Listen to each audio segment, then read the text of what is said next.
Je sais pas, c'est peut-être je m'approche trop peut-être de l'écran ou?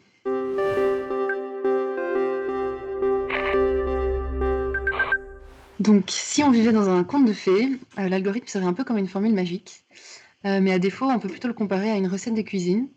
Donc il s'agit en fait d'une série d'instructions pour conditionner, les opérations du logiciel. Tout comme une série d'ingrédients vont, transformer et créer différents plats.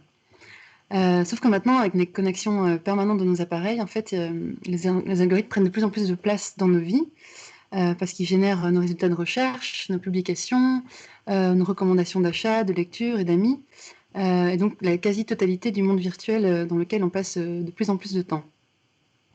Sauf qu'en fait, ils vont aussi être, utilisés dans des secteurs, critiques de la société, donc la reconnaissance faciale, la sélection à l'emploi, la police prédictive, donc des choses qui ont une réelle influence sur la vie des gens.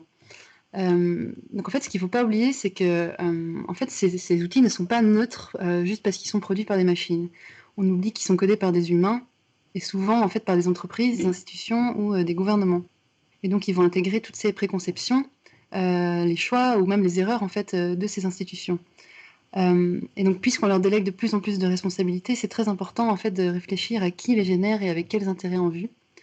C'est pour ça qu'il faut vraiment parler de responsabilité algorithmique, c'est-à-dire de réfléchir à, qui prend la responsabilité de ce qui est créé.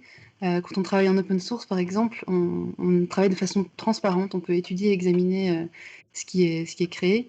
Seulement peu d'entreprises, veulent donner leurs recettes secrètes. C'est pour ça, qu'on propose de créer des audits algorithmiques pour, vérifier de manière indépendante, la composition des recettes.